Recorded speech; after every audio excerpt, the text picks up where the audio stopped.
Olá pessoal, tudo bem com vocês? Tudo tranquilo? Tudo em paz? Eu espero que sim, sejam todos bem-vindos a este momento de filosofia. Eu sou o professor Merlin e hoje eu quero fazer uma revisão com vocês. Rever os nossos últimos pensamentos, nossas últimas reflexões, nossos últimos diálogos, rever conceitos, ideias. Vamos fazer assim um voo panorâmico sobre os últimos temas para que a gente possa internalizar melhor os conhecimentos que adquirimos, que desenvolvemos, tá certo? Então vamos começar essa revisão. Nós começamos por essa frase ou essa pergunta: em que mundo vivemos? E aí a gente tem que relembrar o fato de que o conceito mundo pode significar o universo, em que universo vivemos, né? A totalidade da realidade, mas também, de maneira paradoxal, pode significar uma área ou um conjunto da realidade. Quando eu falo, por exemplo, do mundo social, eu separo toda sociedade para falar dela. Mundo animal, separo todos os seres animais para me designar a eles. Mundo interior, a minha interioridade. Mundo vegetal e assim por diante. Então pode significar o universo como um todo, pode significar uma área específica da realidade, mas tomada na totalidade dos elementos dessa área. Muito bem. E quando eu uso a expressão por um mundo melhor, lutamos por um mundo melhor, será que eu estou falando do mundo social, por uma sociedade melhor? Será que eu estou falando do mundo ecológico, por um mundo mais equilibrado, por uma realidade mais sustentável? Será que eu estou falando da vida, por uma vida melhor, por um viver melhor? A expressão por um mundo melhor implica nisso tudo, né? Um viver melhor, uma sociedade mais sustentável, né? É a união da sociedade com o meio ambiente. Então eu poderia utilizar como um exemplo aqui, ou como uma tradução: eu quero viver num mundo melhor, eu quero lutar por um mundo melhor, quero lutar por uma vida melhor, por um viver melhor. Então a palavra mundo no sentido de vida, no sentido de experimentação da realidade, que ela possa ser melhor. Pois bem, um mundo melhor, portanto, implica no quê? Numa vida melhor, num viver melhor, implica num mundo mais justo, num mundo mais fraterno, num mundo mais solidário, num mundo mais inclusivo, num mundo mais ecológico, num mundo mais democrático, num mundo mais feliz. Olha só quantos elementos para que a vida seja melhor, para que a realidade seja melhor, para que o viver seja melhor e mais feliz. Mais justiça, mais fraternidade, mais solidariedade entre as pessoas, mais inclusão, mais equilíbrio ecológico, mais participação. Então, esses são alguns elementos que melhorariam o mundo, não é verdade? Ou a vida, ou a realidade, né? Mas se eu identifico no mundo problemas, limitações, será que eu devo aceitar? Ou será que eu devo transformar? No século XVIII, por exemplo, a ideia era de transformação, século das luzes. Se afirmava que todos os problemas seriam solucionados pelo uso da razão, da inteligência. O homem se emanciparia, ficaria livre das superstições, do pensamento religioso e se libertaria pela razão. O lema liberdade, igualdade e fraternidade culminaria lá na bandeira da Revolução Francesa, em 1789, né? Liberdade, igualdade, fraternidade, emancipação pelo uso da inteligência. Só que nós chegamos no século XXI e depois de tanto uso de raciocínios, de lógica, filosofia, ciência, tudo que o ser humano pôde fazer com a razão, ainda encontramos no mundo muita desigualdade. Ainda encontramos muitas guerras, ainda encontramos muitos conflitos. Porque, em pleno século XXI, não superamos as desigualdades, não superamos os conflitos, as guerras, não superamos aquilo que tem de ruim no mundo, no nosso viver. Por que ainda não? Né? E um filósofo chamado Leibniz chegou a afirmar, né, que o nosso mundo é o melhor dos mundos. Nosso mundo é o melhor dos mundos, por quê? Porque se nós imaginarmos que um Deus perfeito, todo poder e toda sabedoria criou o mundo, só poderia ser o melhor dos mundos.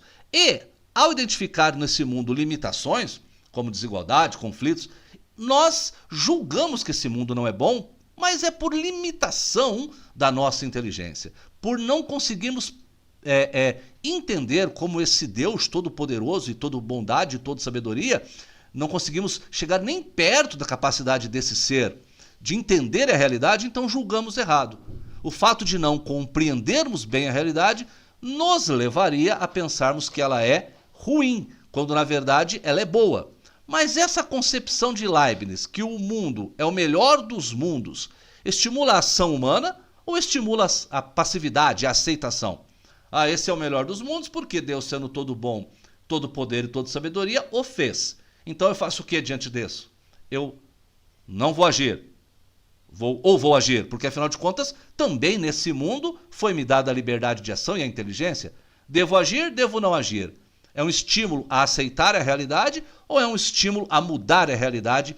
A ideia de Leibniz chamada de otimismo metafísico, né? Então, se eu tenho liberdade dentro desse mundo, eu posso aceitar a realidade, mas eu posso transformar a realidade. E se eu quiser transformar a realidade, eu tenho nas minhas mãos a ciência, a tecnologia, a empatia, a ética. Só usando todos esses elementos, será que eu não poderia transformar a realidade? Não porque eu possa discordar do Leibniz, que esse mundo não é o melhor dos mundos, mas porque nesse mundo eu tenho o poder de transformar. Devo usá-lo ou não? Devo usar essa capacidade de transformar a realidade ou não? Porque no melhor dos mundos eu sou livre. Então eu vou ficar no otimismo metafísico e no pessimismo da realidade, ou eu vou tentar unir o otimismo metafísico de Leibniz com o pessimismo diante da realidade, percebendo as suas limitações, e vou agir com realismo. Aonde eu possa transformar para melhorar, então eu vou agir, né? Essa seria uma concepção de realismo atuante. Sei que o mundo é tal qual ele é, mas eu posso, ainda que pouco, agir. Será que eu não devo, portanto, agir? Será que eu não posso ver, estudar a realidade, refletir, julgar, dialogar e decidir por ações que melhorariam o mundo? Se nós pensarmos, por exemplo, na guerra, esse elemento que a gente trouxe para a reflexão, sempre esteve presente na história humana, sempre. E ela pode ser considerada um mal necessário, um mal justificável ou injustificável, um mal que pode ser evitado. E aí, só pegando esse tema da sociedade, como é que eu me posiciono? Será que eu não devo lutar pela paz? Mas por que a guerra sempre esteve, então, presente na história humana? A guerra sempre, ou quase sempre, pode ser motivada por uma intolerância com relação ao outro. Será que não é a virtude da tolerância que eu devo desenvolver, então? Será que ela é motivada pela busca pelo poder? Será que, então, o ser humano entender que essa busca constante pelo poder não traz a devida felicidade? Será que eu não posso agir nesse sentido? Será que eu sempre preciso ter uma sociedade cultuando a violência? Será que não é uma possibilidade de ação? Incentivar a empatia, incentivar a tolerância, incentivar a partilha de poder, incentivar a convivência fraterna e não violenta? E a guerra acaba gerando uma cultura, já que ela está presente na nossa realidade há tanto tempo, né? Ela acabou gerando uma cultura que nasceu de constantes práticas de guerra. Temos conhecimentos militares, estratégias de combate, tecnologias bélicas com armas cada vez mais avançadas. Temos um comportamento, vocabulário, toda uma cultura de guerra por conta da presença dela. O que nós podemos fazer com essa cultura, portanto? Se eu pensar na guerra como último recurso, eu consigo justificá-la? Existe guerra justa? Existe guerra injusta? Ou toda guerra é injusta? E quando a guerra é para tirar um tirano do poder? E quando a guerra é para acabar com uma opressão em algum lugar? E quando a guerra é uma guerra para trazer liberdade? Aí ela se torna justa ou não? Sempre ela é injusta e nós devemos desenvolver os elementos da passividade, da busca pela empatia, da busca pela cultura da paz, da não violência. O que você acha? Está lembrando a presença da cultura de guerra na sociedade? Pois bem, então em que mundo queremos viver? Já que lutamos sempre por um mundo melhor, ou podemos lutar por um mundo melhor, né? O mundo atual, como a gente viu, tem elementos altamente positivos. O progresso, a tecnologia, a velocidade de comunicação ali presente, mas também continua tendo desigualdade, guerra, conflito, fome, miséria, violência.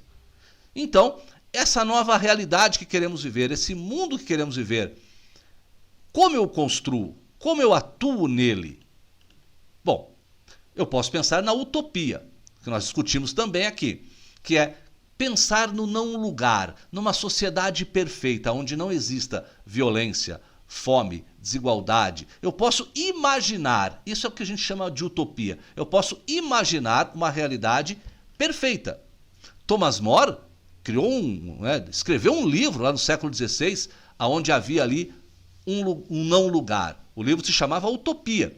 Era uma ilha, inclusive, aonde não tinha problema nenhum, não tinha fome, não tinha desigualdade, não tinha injustiça, não tinha violência, não tinha guerra, não tinha cultura de guerra, nada disso.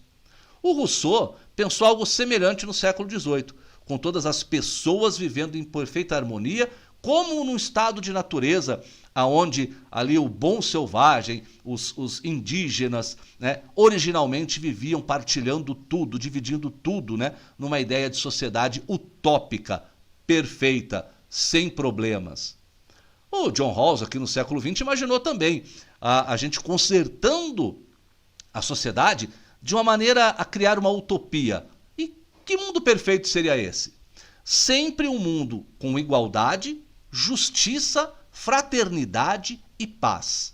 E eu quero sempre lembrar vocês, muitas vezes o ser humano, ao criar utopias, ao pensar em utopias, em um mundo perfeito e sem falhas, ao tentar construí-lo, olha que de maneira paradoxal acabou gerando ditaduras, violência, né? Porque afinal de contas, se eu tenho na minha mente, na minha ideia, qual é o mundo perfeito, vou lutar para a implantação desse mundo perfeito. E aí revoluções, revoltas, e até hoje pensamos qual será a melhor maneira de construirmos o mundo perfeito. Ou será que isso realmente é possível? Ou será que devemos desistir dessa ideia e apenas tentar, dentro das limitações do mundo atual, ir melhorando essa realidade devagar, sem grandes revoluções? Será que é possível ainda ter alguma utopia de que esse mundo pode ser melhor? O que você acha, meu querido e minha querida? O que você pensa? Dialogue, reflita. Essa foi nossa revisão dos conceitos de mundo perfeito ou imperfeito, de utopia, de sonho com o mundo perfeito, mas com as dificuldades de implantação deste mundo. Um grande abraço a todos. Continuemos a filosofar, a pensar e a refletir. Até o nosso próximo encontro. Professor Merlin para por aqui. Tchau, tchau.